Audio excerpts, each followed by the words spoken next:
This is Jono's World, conversation for everyone. Hello, everybody. This is episode 10 of Jono's World, and I have with me a little bit of a TikTok sensation, the Twilight EmPorium, also known as Jeremy. Yeah. So just go ahead and say hello and introduce yourself. A lot of people probably recognize your face, especially when you take off if you took off the baldness. There you go, the baldness, the trademark baldness with the gray beard. Yeah. Yeah. So some people call me Mr. Twilight, but my name is Jeremy Foster, and my channel on TikTok is the Twilight EmPorium, where I talk a lot about the paranormal and folklore and Appalachian folklore and just anything that comes to mind in the moment, really. Very much so. And you got what? It's over 800,000. Yeah, 893,000. Nice. That's a lot more than my 6. I feel like I've been at 6 forever. Well, it'll pick up. One of these days you'll wake up and have like 50,000 in an overnight. It's kind of crazy how it works that way. Maybe you're the key. Maybe so. I don't know. I haven't had much luck lately either, so I might not be the key. I for the life of me will never understand the TikTok algorithm. Me neither.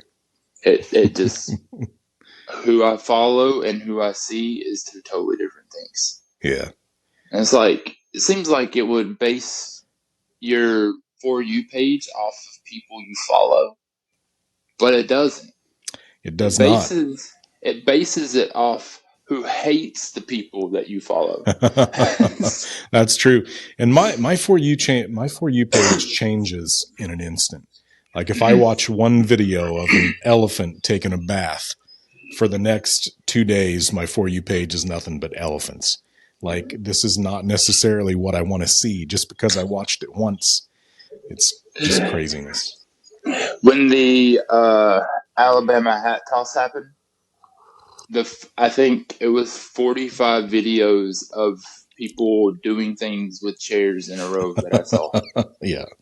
Yep. So it has nothing to do with who you actually follow, which frustrates me. And you'll post similar content and at the same time with the same hashtags, and one of them will do 75,000 million views and the other one does 6. Yep.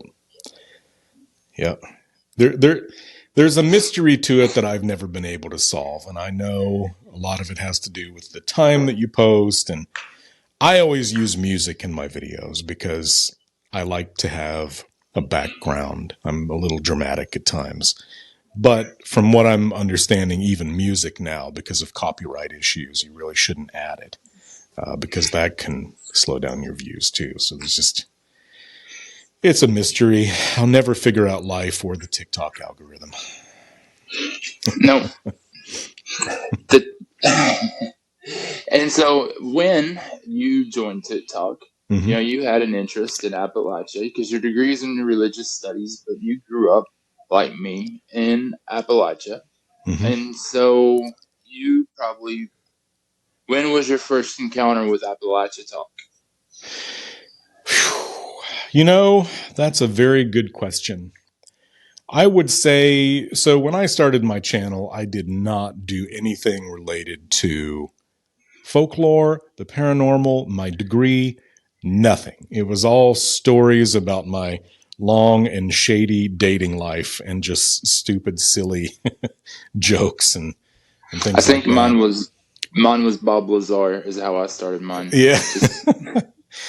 But then at one point I started seeing videos about skinwalkers. And as part of my degree, I not only had to study American religion, but also folklore and the religion of indigenous Americans.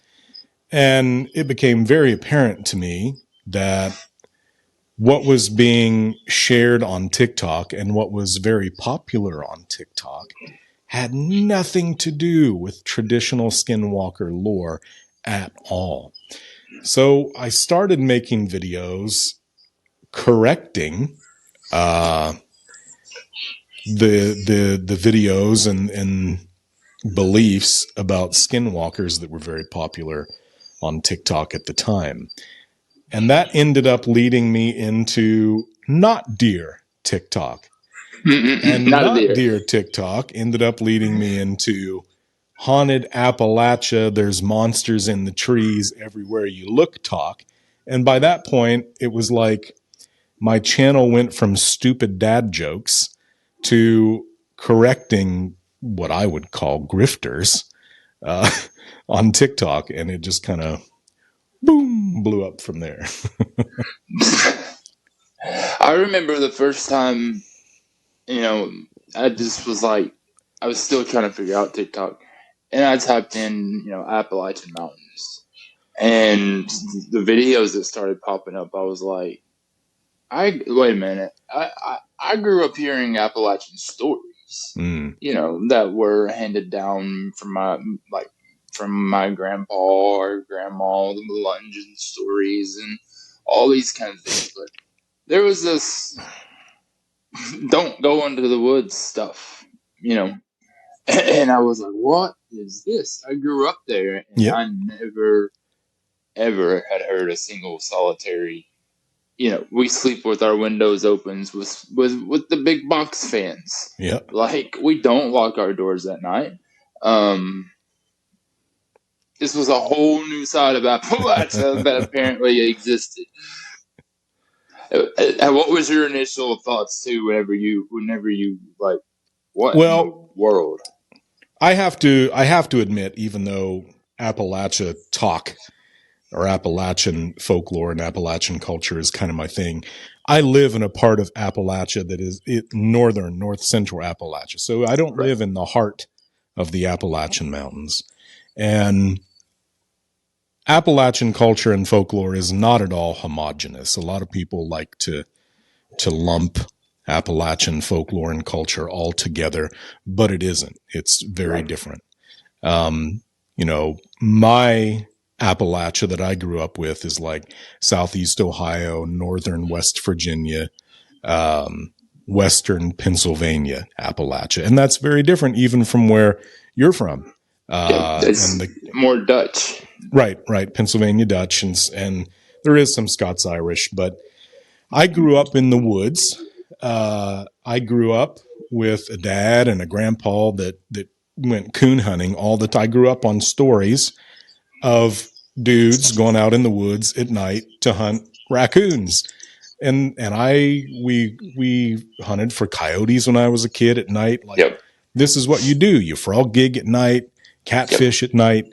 I grew up with Appalachian culture where your fun activities, a large percentage of it, especially in the summertime, took place at night in the woods. And like we didn't have central air growing up. So in the summertime, your windows were open. We didn't even have curtains. And then you pop on TikTok and there's people acting like if you don't close your curtains and lock your doors and lock your windows and stay inside at night, that your soul's going to get snatched up or something. And I'm just sitting here thinking about my whole childhood spent outside at night thinking, what are you talking about? Like, what are you even talking about? And it's not just based on my experience. I know people from Southern West Virginia, the Carolinas, Virginia, that all did the same thing. Like, you spend your childhood outside at night in the woods. So what are these people talking about? Appalachia is Appalachia no matter where you go. Like, there's a normalcy of Appalachia that doesn't change, and that is you're going to find a coon hunter, deer hunter, elk hunters, bear hunters, and you are going to go camping. You're going to go camping without tents. You're going to You're going to go rough it. You're going to go caving. Like, you're going to go where all these things are supposed to hide and live. And you're going to spend loads of time there, whether you want to or not. Like, you don't have to be an outdoorsman. You're still going to do that. And it struck me as like, these might be people from Appalachia, but these are Appalachian city folk that do not know what they're talking about. They do not go outside. These are like young internet generation Appalachians who are not sharing traditional actual Appalachian culture. They're sharing Reddit creepypasta, urban legend Appalachian folklore and culture. And while folklorists might tell you that, internet folklore is still folklore, and modern folklore, even though it changes, is still folklore, it's not traditional. You know what I'm saying? Like, this is something new. And I think it's important for people to understand that this might be folklore now, but it is something new. It's not something real. It's not based on something real. It's folklore, but it's new and not based on reality. Right. Yeah. Exactly. And it's really, it's a not perverted, that's a poor word.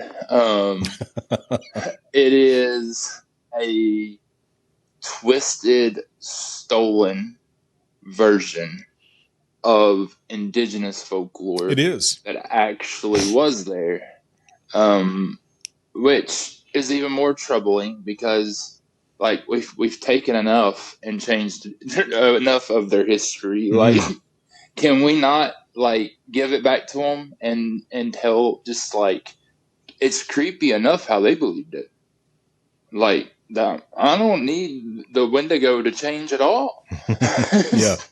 I don't need the stone, the stone clad to change to be afraid of that thing showing up at my campsite. Right. Like, and to share that folklore is great, I think. Yes. However, to rebrand it is wrong. If you want to share Cherokee folklore, that's great. Call it Cherokee folklore. Don't rebrand it as Appalachian folklore that applies to the entire Appalachian region. Exactly. And don't act as though it's something that your ancestors believed in if you're white folk, because chances are they didn't. Exactly. Give credit where credit is due instead of rebranding it into something entirely different for scare factor and to make money. It's very selfish, or clout. And it's just, in my eyes, it's wrong. I know not everybody agrees with that, but to me, it's wrong. No, I'm with you. And and especially even as you go from town to town in Appalachia, that folklore, it does not exist, like the indigenous folklore, for instance, does not exist in every town. No. Like, some of these coal towns in Appalachia are only 100 years old or so. And so, like, a lot of, they're not their traditional Scott, Irish, Cherokee, African, like, people group that's there. And if you're not part of that line, most likely, you didn't get the most accurate story. Yeah. Yeah. This is true. And, something that I tried to start doing, it's hard to pick apart what we call Appalachian folklore and really even Appalachian culture, because it's such an amalgamation of different cultures. But one thing that I think people can do, and one thing that I think is responsible to do, is if you're able to find either possible origins or actual origins for this individual aspect of Appalachian folklore that you're talking about, state that origin. You know what I mean? Right. State, this is Appalachian folklore by way of Cherokee, beliefs, or by way of Shawnee beliefs, or whatever the case might be, or Right. Pennsylvania Dutch. It's not that hard to simply state where it comes from instead of doing that whole rebranding and appropriation thing that is not so good. That is not so good. And some of it also, Appalachia was full of moonshiners who did not want these youngins running across those steels. And so they would tell them ghost stories. Yeah. In order to make them scared of the woods. Yeah. And those kids, that would have heard those ghost stories are now grandpas. Yeah. Telling those same ghost stories. Right. But it's not even folklore. Oh, go ahead. But those are not folklore. Those are ghost story, moonshining stories. That was just, hey, there's this monster. And the signal, if it whistles, you better run. That's a moonshine warning. Right. There's a dude in a tree whistling. Right. And not even just the moonshine thing, but Appalachia, the Appalachian region can be dangerous, especially if you're not used to going out into the woods, because you've got old mines that have been closed down that can collapse. You can fall into old caves. The predator thing, a lot of people blow that out of proportion because there's really not that many predators in Appalachia that are that dangerous. But most of them go the other direction, like a black bear. Right. Black bears see you and like, oh, sorry, buddy, going the opposite way. Right.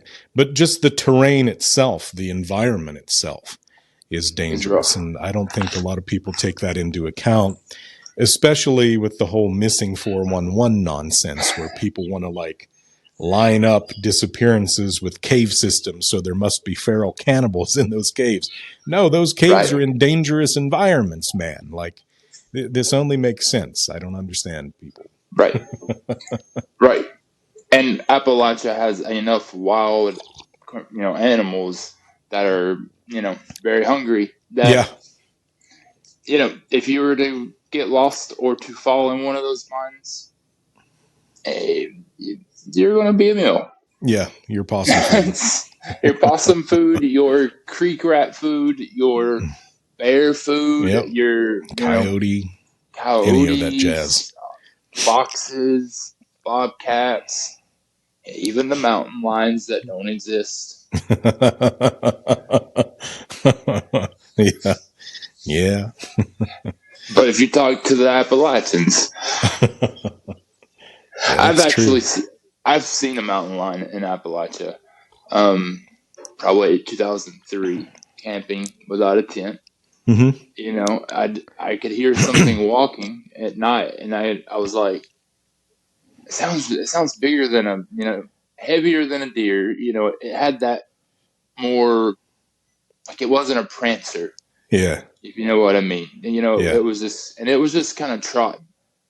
And I was like, what? That's, and so shined a flashlight. It was a cougar. And it just kept on going.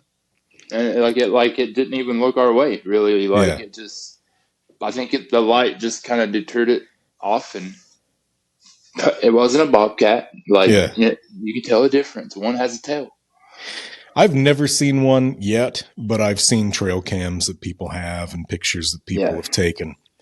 And of course, there have been actual confirmed sightings you're in Tennessee, right? I'm in Virginia now. In Virginia, okay. But Tennessee, I think even in Virginia, if I'm not mistaken. So everybody knows that they're there. But this isn't really something that I would question, because I've lived long enough to go from my part of Appalachia being barren of pretty much all wildlife except for raccoons and a few deer and squirrels and possum, to bobcats showing back up, to turkey showing back up, to eagle showing back up, to black bear showing back up in big numbers. And now they're everywhere. And during that period of time, many times I would see one of these animals and tell someone, hey, I saw a bobcat up on that round bale. And then people acted like I was completely insane until about 4 or 5 months later when a bobcat's in their yard chasing their cat around. So it does happen. And I don't think a lot of people realize that many parts of Appalachia, except the highest, most treacherous mountainous regions, were clear cut.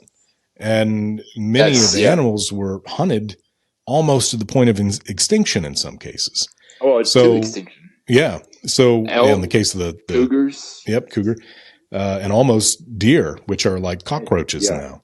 So where we are now in Appalachia is very different than it was 100 years ago, 50 years ago, and in my case, even 30, 40 years ago. Well, even black bears, like in Kentucky, when I was a kid, they were rare. Like, you would see 1, 2 a year, if that. Like, you were lucky if you got to see 1 or 2 a year. And now, like, if you go to eastern Kentucky, you see black bear and elk every single day. Yeah. Every single day. And when I was a kid, you would see a black bear once a year or hear one. You definitely didn't see elk. Bobcats were rare because of that deforestation. Yep. And I've talked about clear cut. Yeah, entirely. And I've talked about that in videos with people, and you occasionally get the random jerk that wants to argue with you about that. And it's like, friend, look through the comments and look at how many people are talking about how when they were young, they never saw turkey. They never saw deer. They never saw any of this stuff. It's making a comeback, not because it's coming here from other places. It's not because they weren't here. It's because they were here and we cut down their home and killed them off. Like, this is a fact. This isn't an opinion type thing. Right. And for, especially with a mountain lion, like, you know how far those things will travel for food? Yeah. Like, I forget how many miles but they will endlessly walk hunting a food supply. Yeah. And when you reintroduce elk and the deer population is thriving and you have all of these populations kind of going boom, they're gonna get wind and start making their way back. And if they're in Tennessee, they're not like us. There's no state line for them. Yeah. Like they can't tell the difference between the Blue Ridge Mountains and the Central. It's just what it is. Like, it's just their land. And so to think that they're in Tennessee and not Kentucky, or Kentucky and not Virginia, or in these two places and not in West Virginia, it's like. Yeah. In fact, if I remember correctly, that one cougar that was in Tennessee that they confirmed, they did take a DNA sample and it matched with a population, if I'm not mistaken, and I could be, but I believe in one of the Dakotas. So that thing must have come, probably must have come all the way from South Dakota to Tennessee, So yes, they don't give a darn about borders and all that jazz. They don't stop at the state line. No, if food is dwindling in one place, they're going to go to another. Like, they're going to travel, and these things have evolved to survive. Like, they know where the food is popping up at. And that's nature's way of keeping a balance. We had a turkey boom here, and bobcats. You would occasionally see bobcats, but all of a sudden turkey just exploded. There were turkeys everywhere. And now there's way more bobcats, but you don't see nearly as many turkey. So obviously the bobcats have increased their population, I'm not saying they're keeping the turkey under control, but they help to keep everything balanced. So it's all a balance that we screwed up, and now nature is trying to get things back in balance. Right. Yeah. And there is people out there doing really cool programs where they're reintroducing the species of forestation that was in Appalachia before we came through and, wiped it all out. Yeah, the elk thing, they were reintroduced, right? The elk were reintroduced. I think Kentucky was the first. I'm pretty sure Eastern Kentucky was the first one to reintroduce elk in Appalachia. Around 2000, I think the year 2000 is when they did it. And they have elk season now in Kentucky. I'm actually surprised that they haven't made their way across the Ohio River into southern and southeast Ohio yet.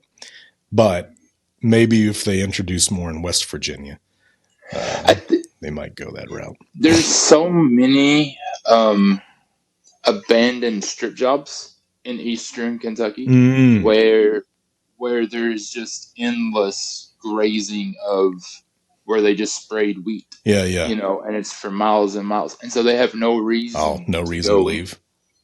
And there's those a lot of those coal mines fill up with fresh water. And so there's lakes that pops up on these strip mines and things like that. And so they don't have any reason. They're just chilling, eating, and getting fat. Living the life. Yeah. This county that I live in was a major strip mine county. And about half of the county, if you go to Google Earth and you look at it, it's like one half is rolling hills and forests, and then the other half looks like Kansas. It's just all grassland with lakes everywhere because of like you said, the strip mining. So it's like it's like a whole new world.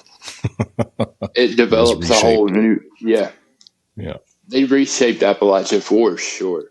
And so it will be interesting to see though over the years, from the time I was a kid to now, the strip mining has pretty much went away, and all of that's turning back into forest. Yeah.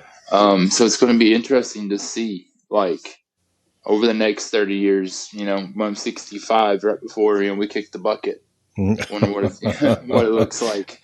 That's true. Let's up that to like 70 or 75, not 65. It's true. I hope to make 80. 80 sounds good to me.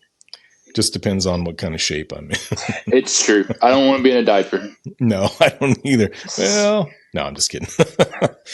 But the animals coming back into Appalachia thing, that's something I've talked a little bit before in videos as to one reason why I think many of these urban legends, well, I guess they're not really urban in our case, they'd be rural legends, are developing because so many of these animals that weren't around when I was young and my parents were young and my grandparents were young have come back, and many of them make some weird noises, especially at night. The cougars, bobcats, fisher cats, coyotes, Eastern screech owl. Woo. Yeah, all of them. You heard that one? I have, and terrifying. It's some terrifying stuff. So you got people who have no idea what they're hearing because they've never heard it before, and maybe they don't have the best internet or access to YouTube and all that jazz, so they make up crazy stories. That's a Wendigo out there screaming. No, it's not. It's a bobcat, man. But you get that all the time. Yep. It's just a bobcat eating a turkey. That's what they sound like. Well, that's not a woman screaming in the woods. It's a fisher cat. No, it's a fisher cat, or it's a screech owl. I mean, It sounds like it very much. And then is it the raven that can mock? Yeah. The raven as well. And so there's competent Googlers. But in Appalachia, you got to think also. Like I saw your video on the Starlink thing, where it's like, what in the world? And for Appalachians, there is still places that don't even have dial-up internet. Yep. They're still completely isolated. They don't have access to be a competent Googler. And if they did have access to Google, what they would end up finding probably would be very damaging. Yeah. But and so as these things are coming back in, if the local news is not covering it, there's no way for them, apart from having an encyclopedia shelf of animals sitting on their cabin wall, like there's no way for them to find these things out. Yep, you are absolutely correct. The Starlink thing flabbergasted me. So just the backstory, I had no idea that you could see Starlink. And I certainly had no idea that it was as big as what it is and looked like it looks, because it looks like a fleet of UFOs, going across the sky. It absolutely does. Even someone who is pretty internet competent, was like, what am I looking at here? And I ran and grabbed my camera. So yeah, absolutely. If you live way down in the holler and you don't have the internet, you're going to tell your whole town within a week period that you saw a UFO fleet. You know what I mean? So yeah, that stuff, it spreads all over the place when you don't have access to things that can help you figure out what you're seeing. Now, I mean, the only internet in some places that you would be able to get would be Starlink. And Starlink is so expensive, it costs probably more than their rent. Oh, yeah. Yeah. And so they're definitely not getting it.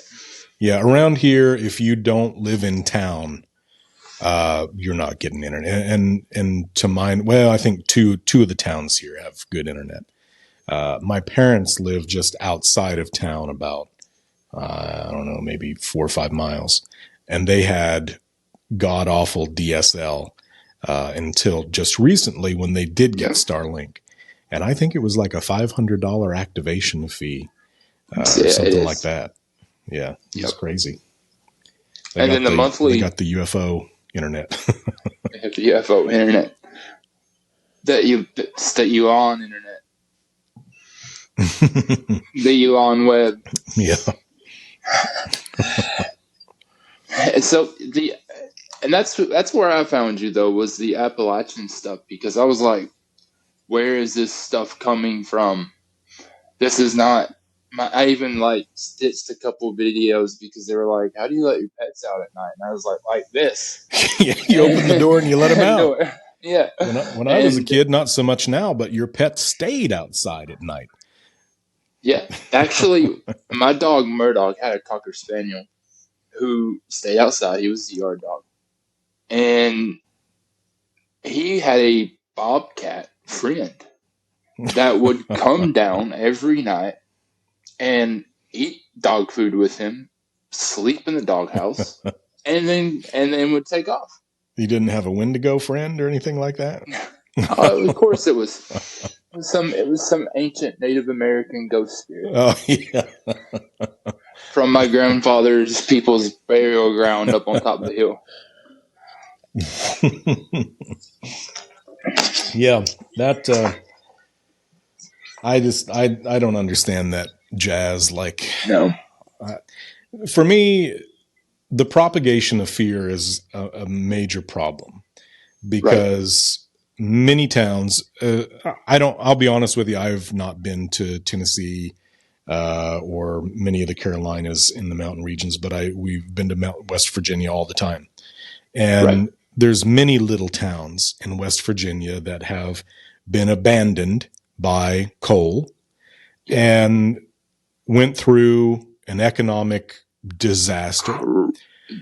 And there's good people in those towns trying to rebuild the economy through tourism. And a great deal of that tourism involves the natural world, hiking and camping and all that jazz. So you got these folks coming on here telling city folk who could be tourists that Appalachia is like this horrendous, awful, evil place full of ghosts and monsters and demons, and you can't even go outside at night. So it's like don't even look out your window. Yeah, don't even look out your freaking window. So I'm sure it probably doesn't have a huge impact. But I have looked through the comment sections, and you will see people in there saying, I was thinking about hiking the Appalachian Trail. I'm not going to now. I'll never go to Appalachia. Why would anyone want to go to Appalachia? And it's like, you are hurting people who are making an effort to help the economy of a struggling community. My town is one of those towns. And Hazard, Kentucky is too. Right. And it's just ridiculous to me that people, for nothing more than a little bit of clout, and so they can sell T-shirts, are willing to hurt the people of the region who are trying to make it a better place. You know what I mean? Yep, absolutely. And how many states does the Appalachian Trail touch? Like, oh golly, a lot. It goes from Georgia to Maine, doesn't it? Georgia to Maine. I think it's the longest. It's the longest foot only, meaning you can't take a bicycle through all of it or a motorcycle through all of it. I mean, I'm sure some rednecks going to hear that and say, "Hold my beer," but it's the longest foot only trail in North America. Yeah, and so like you make documentaries about these people that are going missing. I didn't know we were going to go this hard on Appalachia, but like there's more people who go missing in Chicago in one day. Yep. Than that trail and ever, like in its entirety. Yep. Yep. Yeah, someone did a video about Southeast Ohio's trails a while back, and Southeast Ohio actually has some really nice trails and wilderness areas like Hocking Hills and so on. And granted, you don't have cell phone service in these places, but they're nice. They're well maintained. And this person was acting like there's so many people that go missing in this area. And it's like kidnappers and gas masks and all this crap and scary music. So I pulled up a map of Ohio that showed missing people by county. And you're talking single digits in these counties in southeastern Ohio.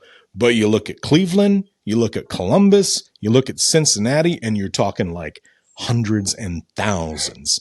So if you want to make a video that is realistic to scare people, just film yourself walking down the sidewalk in Columbus. Forget the Appalachia stuff. You know what I mean? Forget it. Yeah. Forget it. Like, and it's absolutely true. I mean, compare Louisville, Kentucky to Hazard. I mean, Hazard is buried in Appalachia. Like it takes you hours in any direction to get out. Yeah, like hours on end. At minimum, you're a 3-hour drive to get outside of the mountains. Yep. And so look at just compare those two cities. You know, and you will see like if anyone goes missing in Hazard, all 32,000 people that live there instantly know. Instantly. Yep. Because it doesn't happen. It's just all silly and it's all based on hype that shouldn't exist to begin with. But we could talk. All right. So if you notice a little glitch in the matrix and things looking different, it's because we got raptured for 3 days, and we've been hanging with Jesus and up there in the clouds, and Muhammad, and all the folks were up there. We just returned back here to inform all of y'all that we're enlightened and you're not. No, we had a software glitch, and we're recording the second part of this 3 days later. So, Appalachian Christmas is where we were. Christmas time in Appalachia. There's a ton of little folk stories and folk tales, but every family, has their traditions. Mine was, far more religious. You had to be praying at certain times, and you did the Christmas Eve services, you did the Christmas morning services. You definitely didn't talk to animals during this time. Certain flowers would bow their heads at certain points of the day, and you would hear stuff like that. And one of my favorite ones that always got me as a kid that I kind of forgot about was that when Christmas morning happens, like at midnight, so Christmas Eve to Christmas morning. I guess depends on which time zone you're on, how the celebration is happening, but heaven is celebrating so hard the birth of Jesus that the gates go unguarded and people can Oh, come to and fro out yep. of heaven. It's your time to either sneak in or sneak out. Yeah, yeah. I have heard that one before. I completely forgot about that. That's Yeah, interesting. yeah. Yeah. The gates of heaven are unguarded because there's everybody's singing and not paying attention. So Yeah. all of us heathens can go sneak in. Well, how do you plan that though? I mean, do you just have to get lucky and die at that particular time? Or do Right. you, And do you have to die on like Israeli time zone 2,000 years ago? Or like how does this work? and was this Julian calendar Christmas or was it Right. Gregorian calendar Christmas? Which one are we on here? Yeah. Huh. But I it is guess a it's fun just a one, toss of the coin to see if you get it right. as it is. As it is. And so that was one of my fun ones that I always thought was interesting. It was like if a certain family member died, I'd be like his only chance of getting in is at midnight. Huh. Man, I'll have to time this just right because I don't know what my chances aren't looking very good right now. We're going to have to time this. According to the King James Version, I'm in trouble. Yeah, me too. Me too. We didn't really have very many Christmas superstitions, but I also went to a relatively more progressive Methodist church. When I say relatively, I mean relative to the other folk in the area where I grew up. Right. And I know we talked about this a little bit before that Southern Appalachia has different religious influences than North Central and Central Appalachia. Where I'm from, it's largely Pennsylvania Dutch religions.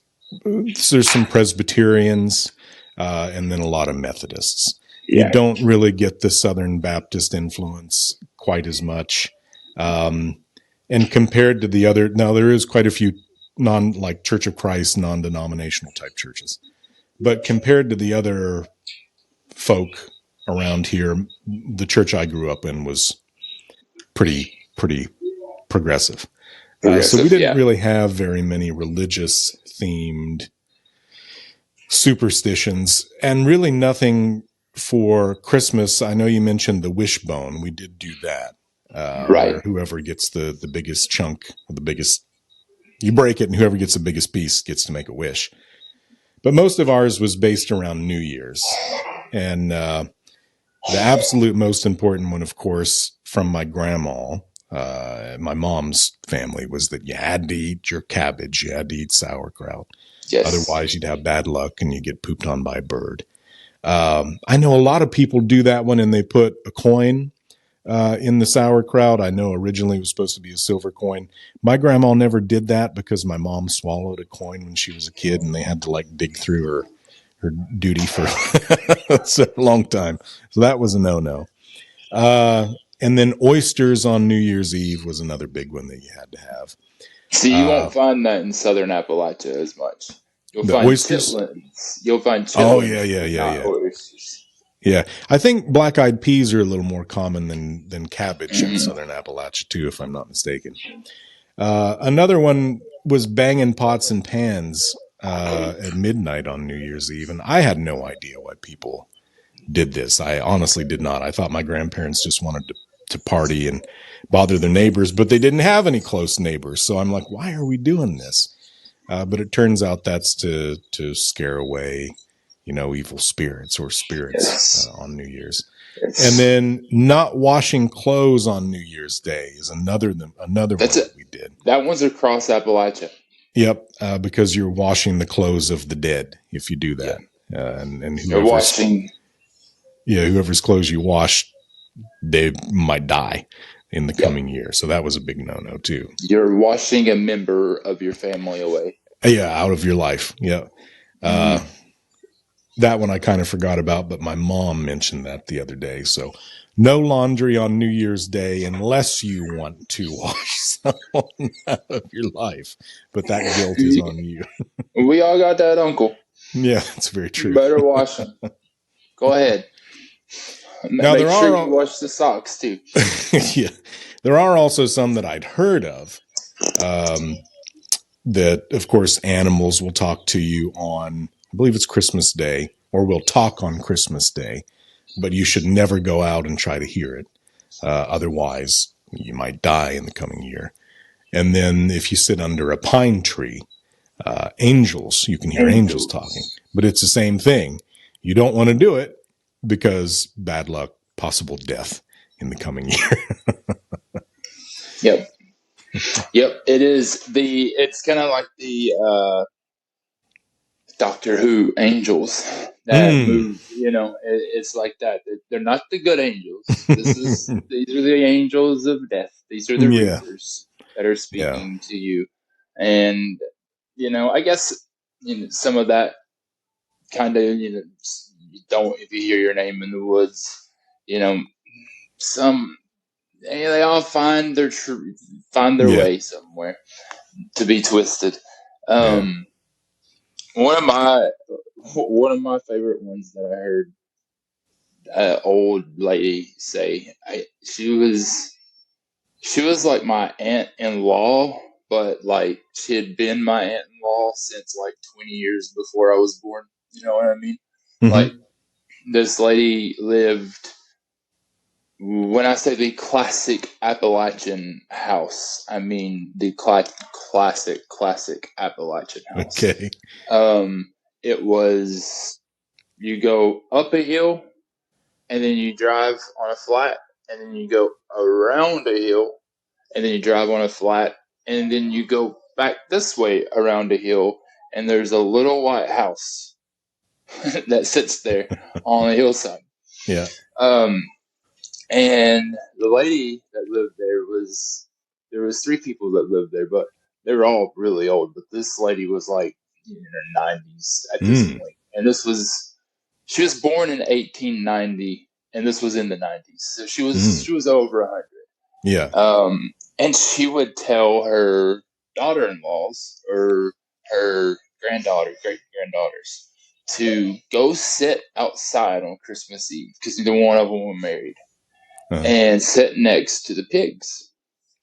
And if a young pig grunts at you, then you are going to find a young and handsome husband. But if the old hog grunts at you, you will find an old, grumpy man that you must settle down with. Oh, man. Now that you mention it, I think I have heard something about that before. Or some version of it. Some version, yeah. Yeah. Yep. It's interesting how a lot of this stuff just varies from region to region, to town, and even household to household. Yes, especially in Appalachia, where 100 years ago, the coal boom, 120, 130 years ago now, the coal boom brought in a lot of non-Appalachians that had been there for a few hundred years already. The original Appalachians are Cherokee. Like, that's the originals. We're the second ones that came in. Right. Or third or fourth or however you want to look at it. But, so some of those small coal camps don't have those Appalachian, classic, Scott-Irish, Dutch, indigenous influences because they came up from Alabama 100 years ago. Right. They don't have the same culture. Yeah. And by that same token, again, I live in Southeast Ohio, which is a part of Appalachia that a lot of people don't consider to be Appalachian because number one, it's north of the Mason-Dixon line. For some reason, everyone thinks Appalachia has to be south, which isn't true. And it's Ohio. Pennsylvania ain't Appalachian. It ain't my Appalachian. That's right. And when people think of Ohio, they think of flat, which Southeast Ohio isn't flat. Right. But Southeast Ohio, Southwest. Yeah. But Southeast Ohio had a coal boom as well around the same time as West Virginia. And a lot of little coal towns popped up and brought people from different parts of Appalachia, West Virginia especially, to Ohio. That's how part of my family got here. So you'll find that little pockets of culture, even in Southeast Ohio, that is more reminiscent of more Southern Appalachian culture. And this is certainly true with the Melungeon communities here. Yes. And there's multiple Melungeon communities in Southeast Ohio. I live. Well, they left because they were still experiencing a lot of racism. Right. And they experienced the same thing here, just not necessarily quite as systemic. Right. Yeah. But there's quite a few Melungeon communities here. I live pretty close to one and grew up with those folks. And they brought a great deal of more Southern Appalachian culture to Southeast Ohio, especially the Indigenous American aspect and the African American aspect that you wouldn't expect to find here. And of course, that stuff spreads. It spreads through their community. It spreads out into the rest of the community at large. It gets whitewashed a bit and kind of, I don't want to say tainted, but it gets kind of watered down a bit, you know. Yeah. But it does spread throughout the community in the region. Yeah, it does. And I'll throw some pictures up of my grandparents so they can see Melungeons. I do not claim to be Melungeon at all. I am way too pale skinned to be Melungeon. But I do come from Melungeons. And even their history, like a lot of the Melungeons, if you talk to them in Southern Appalachia, the ones who stayed, when you ask them what a Melungeon is, not all of them can tell you. No. They just know they're Melungeon. Right. Because it became like you're a mutt. You're the dog that nobody wants. And so they started and now that's starting to change. Now it's like everybody's trying to claim to be Melungeon. Yeah. It's like the Cherokee Grandma Princess. It's like, you know? But so a lot of them did go north to escape. The further south you go, the more you encountered racism. You know, like Kentucky was a very split state. You had people in the same county signing up for different. Actually, in the Battle of Payne Gap in my hometown, there's a plaque that talks about brother against brother because the whole community, like one side went one way, the other side went other, and they fought each other. Right. And so there was a reshaping during all of this time, a lot of movement of especially the Melungeons and Africans. And then the Depression hit, and the first people that lost their jobs during the Depression was the Melungeons and the African Americans. And so when coal went like that, they were the first ones that had to leave. Yeah. And you were left with people who look like me. Yeah. Yeah. Yeah. Yeah, that's definitely true. And, but back to Christmas. Yes, Christmas. But Christmas and those New Year's traditions is another good example of that, how everything varies. Even with that whole sauerkraut and cabbage thing, whether it's cabbage or black-eyed peas, the point is the same, right? It's the same point, same goal with a slightly different spin on that goal. And that's based on the community. Northern Appalachia and Central Appalachia doesn't have nearly the African American influence that Southern Appalachia has. So you just don't find a lot of the same foods here. The traditions are slightly different. It's more like German and and English and Scots-Irish influenced. That African-American influence just really isn't here like you'd find in Southern Appalachia. Right. So we eat nasty cabbage. We got chitlins. I mean, come on. Yeah, that's true. That's chitlins true. And that is what you want. We got chitlins and haggis. True. Even the indigenous American influence is different here because the Cherokee weren't so much an influence in this region. It's more the Shawnee and the Lenni Lenape groups like that. See, I grew up, and this was something that was funny. My grandpa grew up like with a lot of indigenous food. Just because that's the way his moms had cooked. And so my grandma actually incorporated a lot of that into her way. And so I grew up with all these indigenous foods that I didn't have any idea that was indigenous until I started looking at history. And I was like, wait, I eat that, but we called it this. It's like it was very influenced by Native Americans. Yeah. Speaking of different influences on the culture, I did a video a while back about belsnickel in West Virginian folklore around the holidays.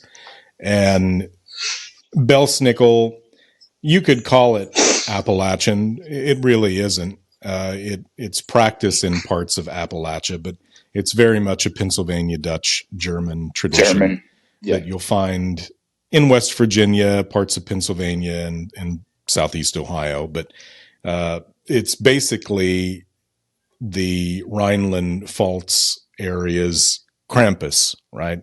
It's this old crotchety man with a beard, but instead of horns, he has antlers. And he still goes around whipping kids with a bundle of sticks and all that jazz. We got that story. Oh, do you? In Kentucky? Yeah. I wasn't sure how far west it made it, but that's a fun one too. And I know a lot of people in West Virginia used to go belsnickeling, where you go door to door and with creepy masks and try to get treats. To me, I'm like, I got beat with sticks all year. What's this? Bring it on, belsnickel. Yeah. You ain't got nothing on Johnny and George Dean over here. I promise you, belsnickel.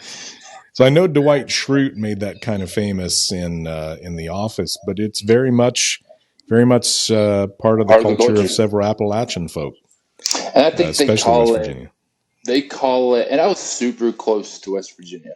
And so, I was in Hazard when I grew up, but then I moved 20 minutes south of Pikeville when I was a teenager. And so West Virginia was literally an hour and a half from me. And so some of those things did trickle down to that southern part of Appalachia. Yeah, that one's always fun. I never thought about it, but I usually have my antlers back here lined up behind my head. And then when I did that video on belsnickel, I realized, gosh darn, man, you're getting a little old. You're starting to look a little bit like old belsnickel.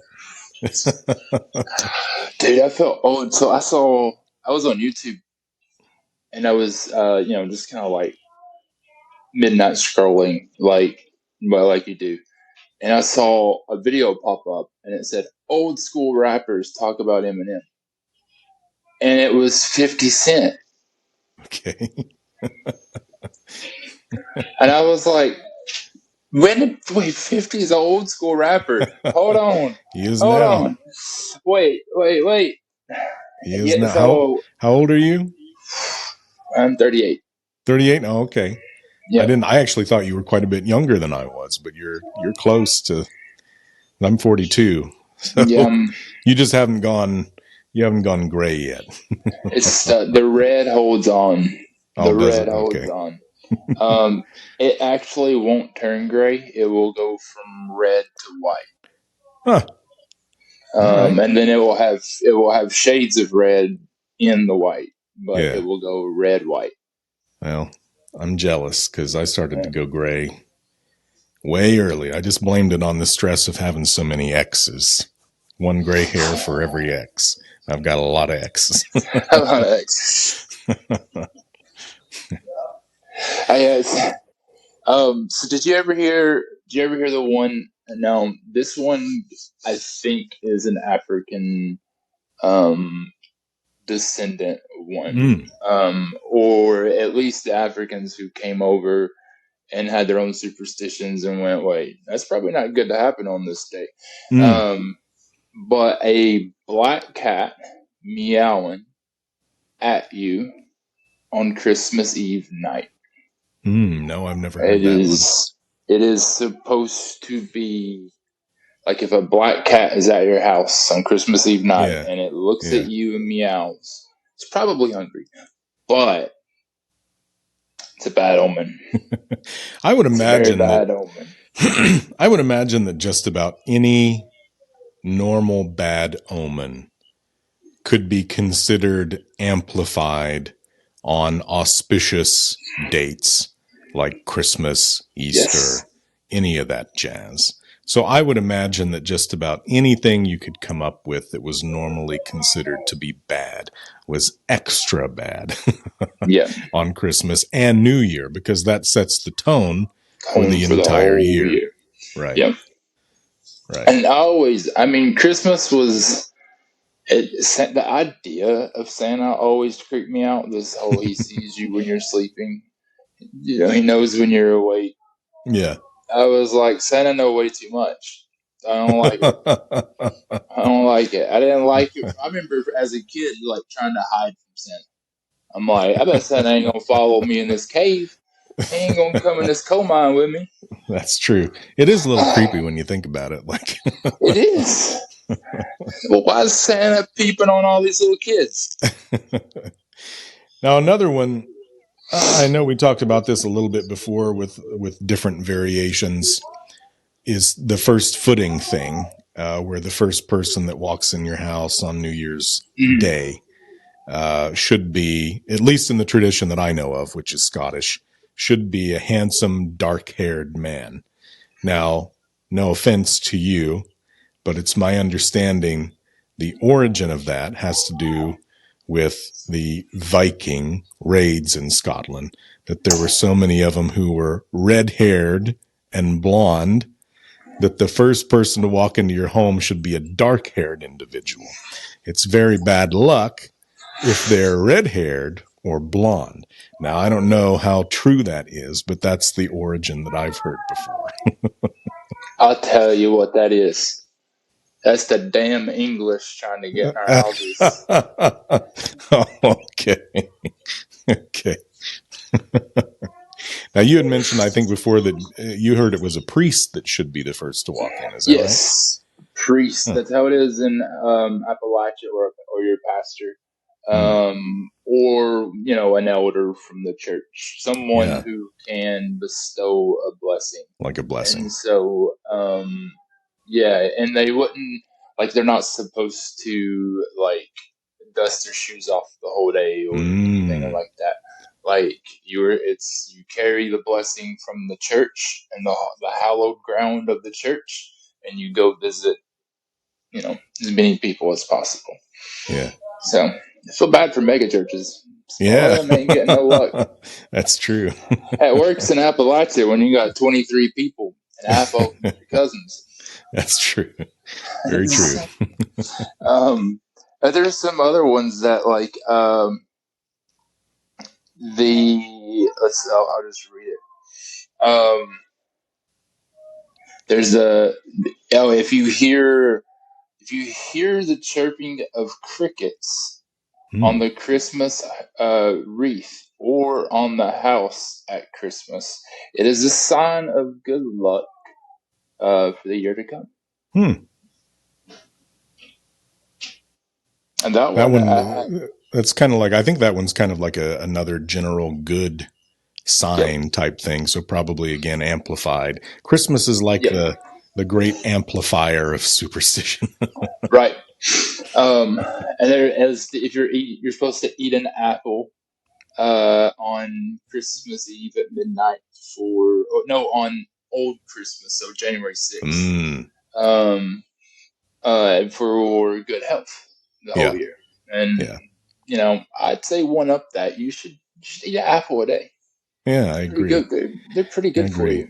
I've tried to explain the old Christmas thing on my channel before. Just has to do with the calendar switching and it's actually a very complicated thing to try to explain to people. Yeah. But I guess if you're listening, just know that Old Christmas is January 6th, because that used to be December 25th, but it's not now. No, it's not anymore. Yeah. It's not anymore. Thanks to the English? Well, thanks to the Pope. The English actually didn't adopt it until the 1700s. You're right. You're right.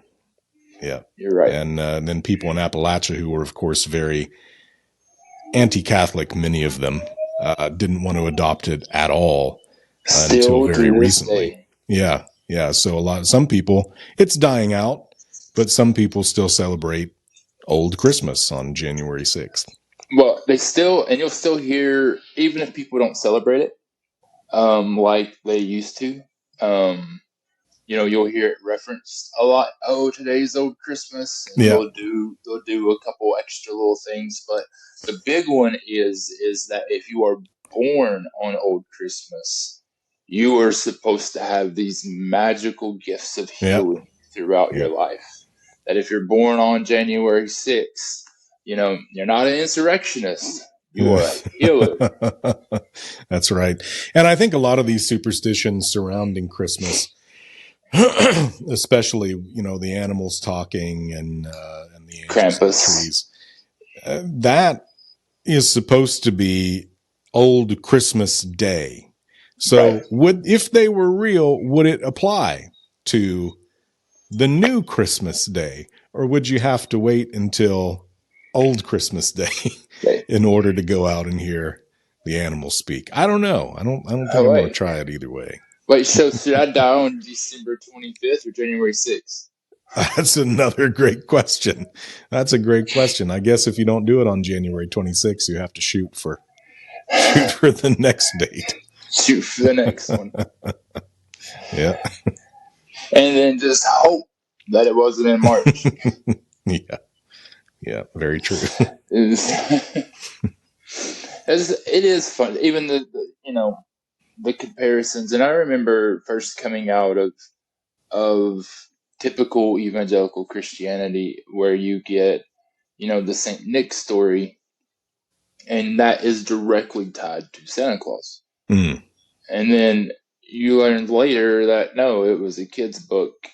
And then there was this guy, Saint Nick, that the church attached to it. Yeah. Who knows if the story of the socks with gold is real or not? But I'm sure you know that story.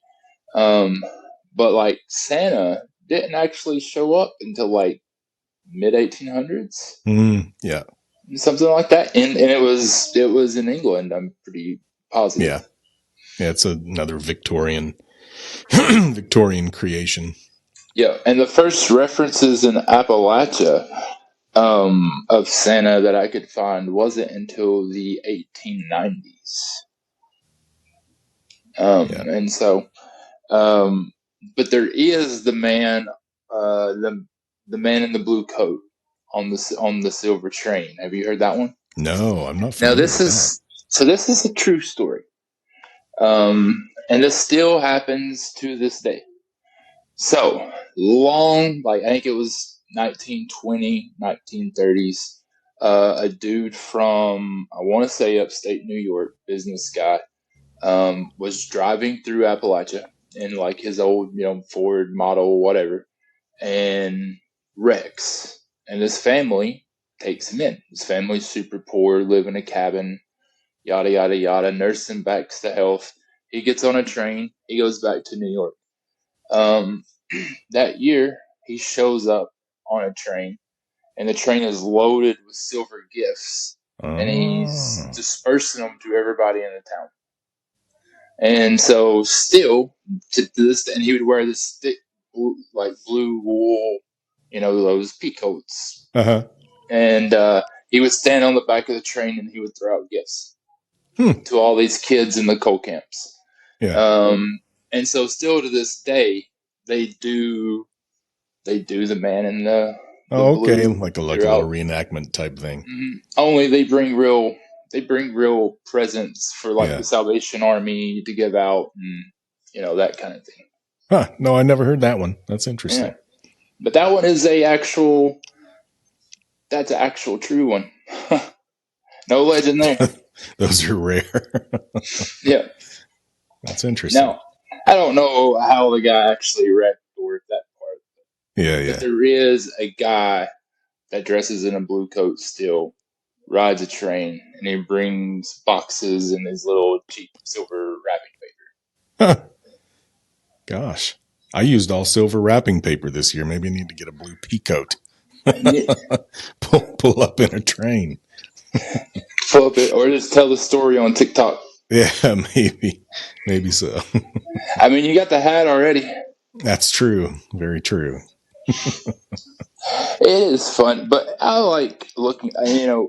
We talked earlier on the first 30 minutes part of it about the TikTok superstitions and things like that. And to me, looking back at this stuff in the joking, fun, lighthearted manner, that's what Appalachian folklore should be. When you cross over into indigenous folklore, you got to have some respect. You got to have some honor. You got to keep their story. Yeah. It's not ours to I mean, we can tell it, but we have to tell it like they wrote it down, not like it's ours. Right. And so, like, this is the stuff that I actually enjoy, the funny stuff,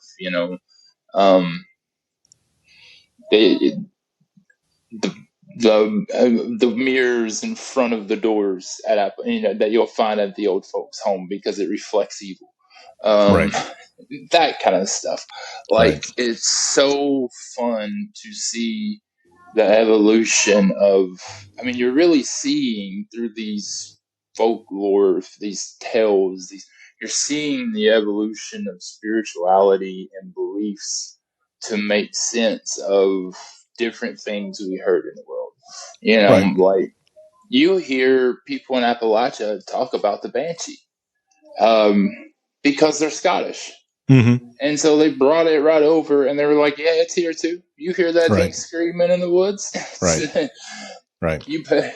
And so, but it's fun, what that was, what kind of animal that was originally, who flipping knows.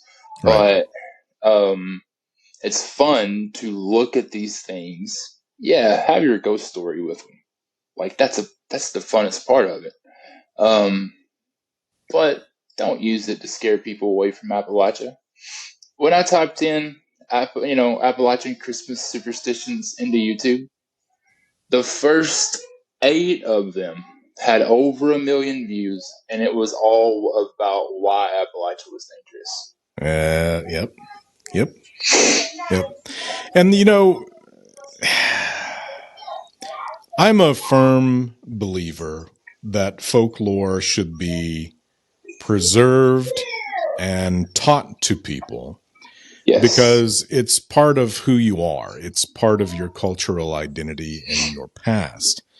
But you don't need to take it as reality in order to do that. And I don't think many of the people that passed this along for generations believed it either. It was just something that you did because it's part of your culture. I'm very confident that my mother and my grandmother did not believe that if they washed clothes on New Year's Day, that someone would die. But it's something that they did because it's a tradition and part of our culture. So when people present this stuff as legitimate fact that you really need to be concerned about, it's so silly to me. I mean, you can still preserve, and then they get upset about it if you tell them, no, this isn't right. That's the part that frustrates me. Right. It's like you can do this without presenting it as fact, and still be sharing and preserving your culture. You don't have to you don't have to freak people out. You don't have to freak people out, and you don't have to be insulting. There's like two camps. No.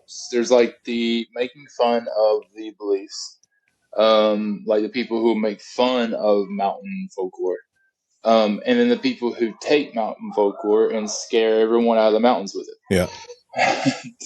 Yeah. And it's like, let's hey guys, let's bring it in. Yeah.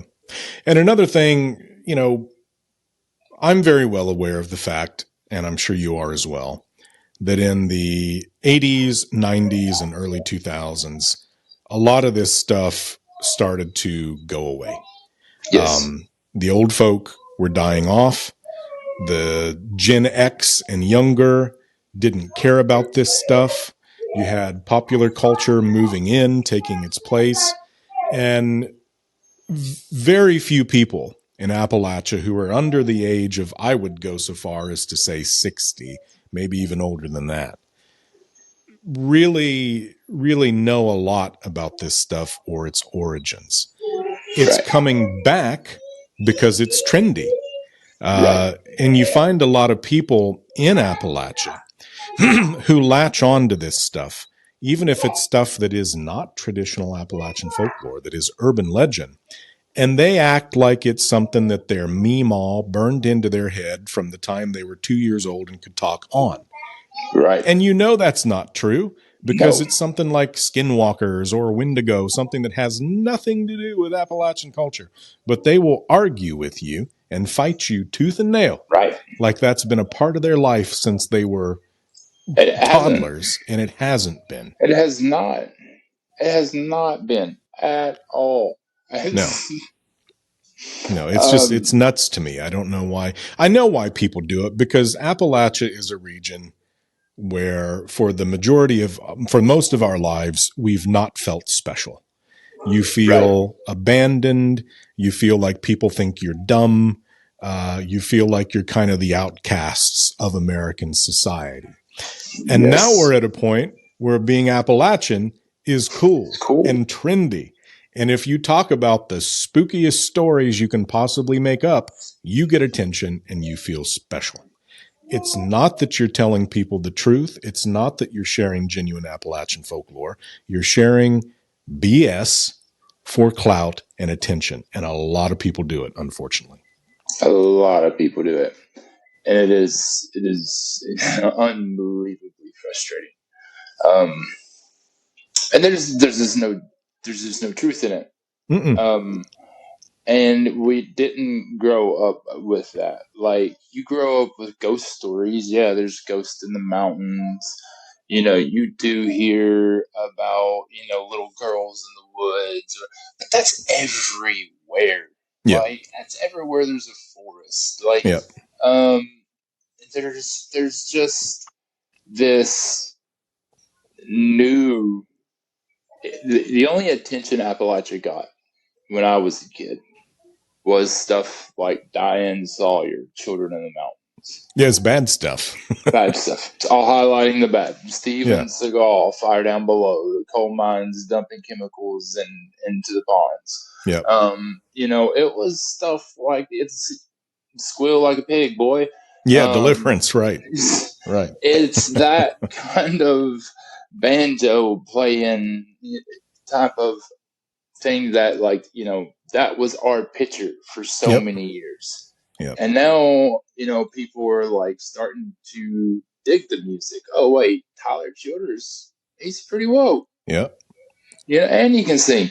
Like Appalachia is swinging, and you have people trying to grasp onto that, and they're just bringing in a bunch of stuff that's just not Appalachia. Yeah. I think people have started to realize that Appalachia is one of the few places in the United States that has held on to many elements of older traditional culture. And there's a lot of people who just feel like they don't have any identity. And Appalachian folk are lucky in the fact that we have an identity. We can say we are Appalachians. Appalachian and here's our culture. Yep. But just too many people are doing that because it's cool to do. And then what they continue to say about their culture is not their culture. Right. And I get it. I haunted. mean, everybody likes views. Everybody likes to feel special. But if you truly have a respect for the region and its people and its culture and its folklore, you have an obligation to be doing your best to share legitimate folklore and culture. Yeah. Yes, and history. And you have an obligation to make sure that what you're talking about isn't going to cause harm to the region, its people, and its economy. Right. Right.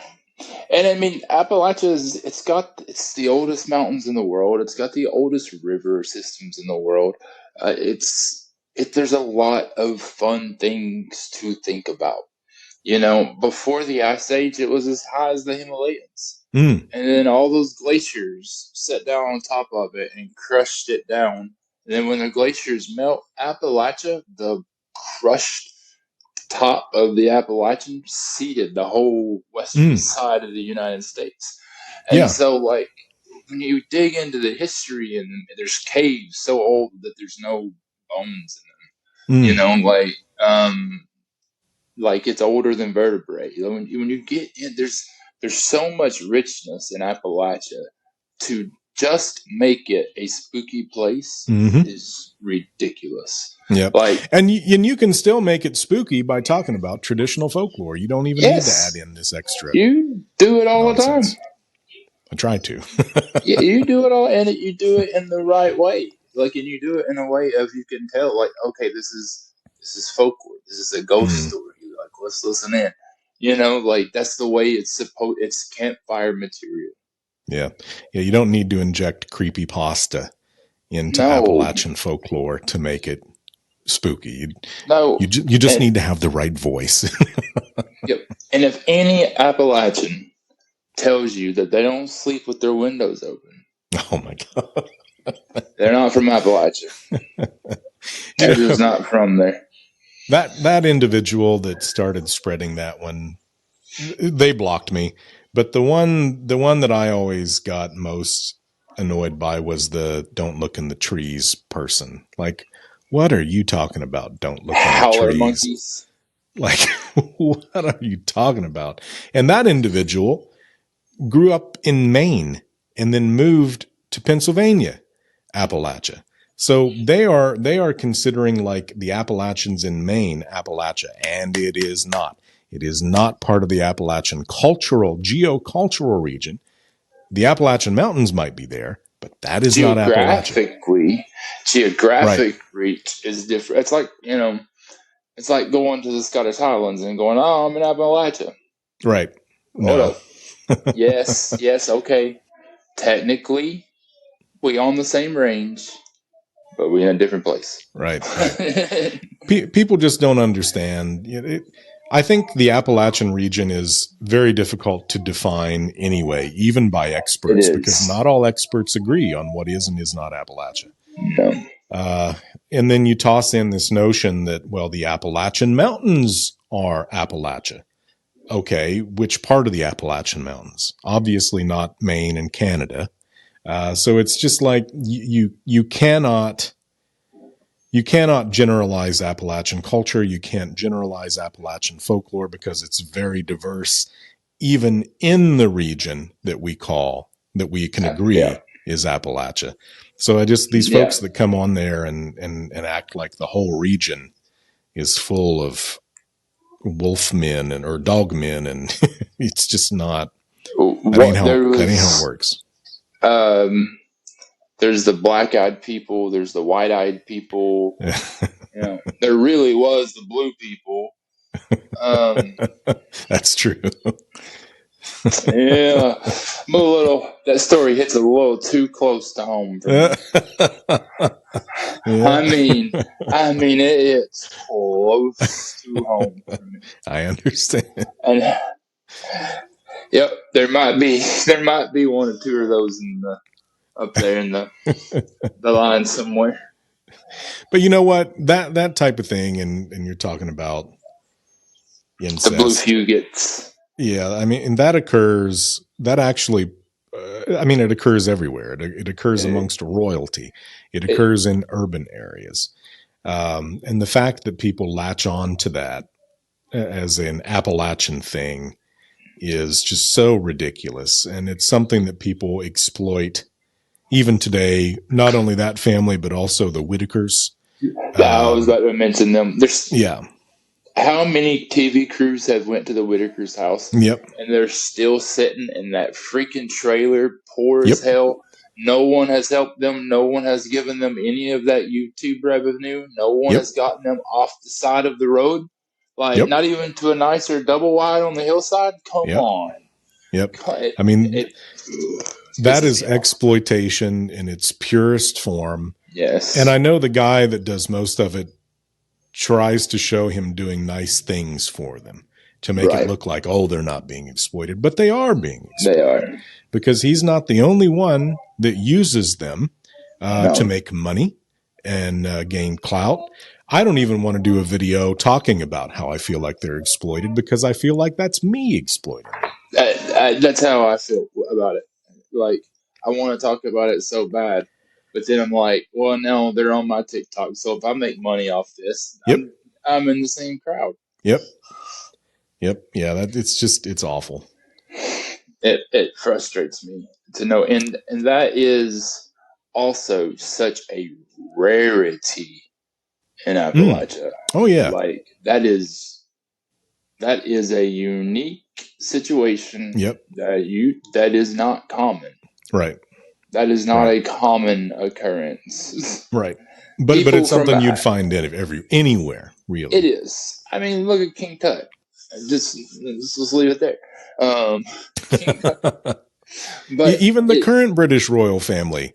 Yeah. I mean, the Queen married her cousin. Like, come on. This isn't just some hillbilly thing. This is a all over the world thing. All over the world thing. It absolutely is.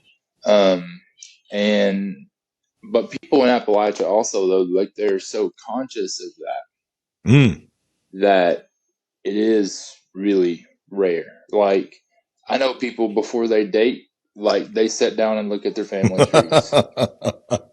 Yes. One, because Appalachia is a small place, so you do need to be sure. But two, because it is such a stigma that everyone is careful. Yep. No, that is absolutely true. And where I'm from is a very, very, very rural area. The biggest town in this county where I live has 1,700 people. It's the only town with traffic lights. So if you're going to date someone in this entire county, the chances are very, very high that you are related. So somewhere. Yes, somehow. So yes, you are correct. It is something that even when I was young, you had to be cognizant about. And I did, in fact, date one of my cousins. But the assumption was that I was so young, it didn't really matter. But yeah, it is something that, well, I'm also gay, so it really didn't matter anyway. She wasn't going to get pregnant. But yeah, you definitely have to be careful of that no matter where you are when you live in the middle of nowhere. You do. You do. I just went safe and I went Arabic. Oh, did you? Okay. Yeah, it's a good option. Yeah. Just married a Palestinian. Ain't no chance. That works out. Yep. Nice and diverse. I feel having to be careful about the dating cousin thing because goodness gracious. You do, especially in those small towns, because chances are you're at least your third great grandparents. Yeah. Yep. But no, this has been fun, and we've covered a lot on Appalachian Christmas. It wasn't Christmas per se, but I think it was a lot of important stuff about Appalachia. Especially the TikTok stuff, man. Yeah, we did jump from Christmas to incest, but that's okay. That's okay. It's something people need to know. I have ADHD. When you have an ADHD host, that's going to happen. I'm fine with it. Yeah. I mean, between the autism and ADHD, I don't necessarily know which one's piloting at which time. That's okay. So you never know what you're going to get. But yeah, I appreciate the discussion, and I always enjoy talking about the things people get wrong on TikTok. Yes, I do too.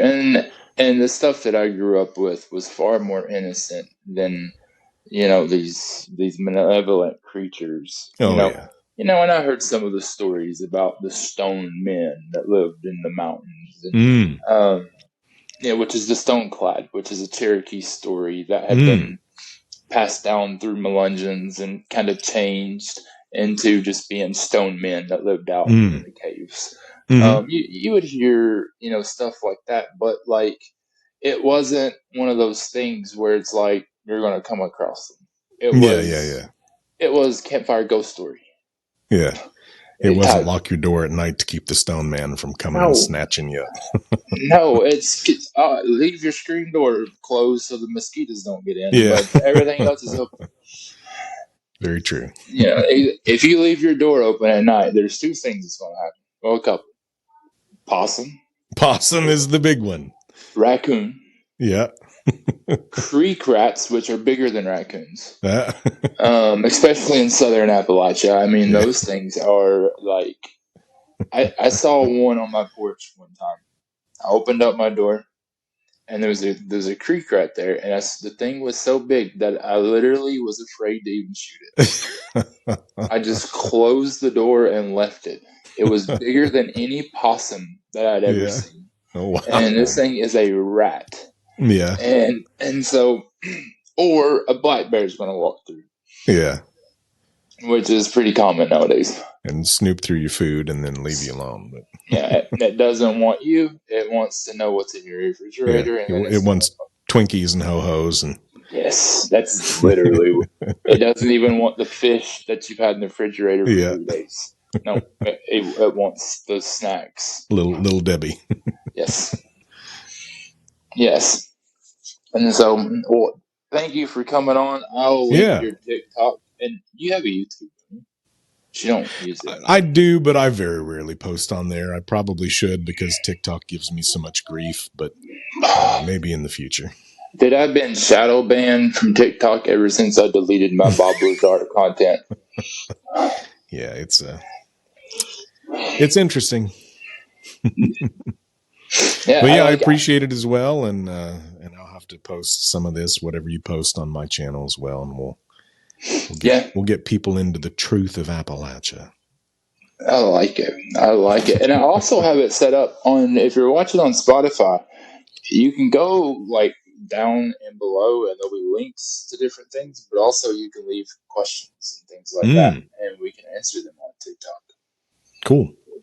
So, all right, man. Well, thank you for doing episode 10 with me. Stay on a second while this whole thing uploads. And episode 11 will be following shortly, y'all. This is Jono's World, conversation for everyone.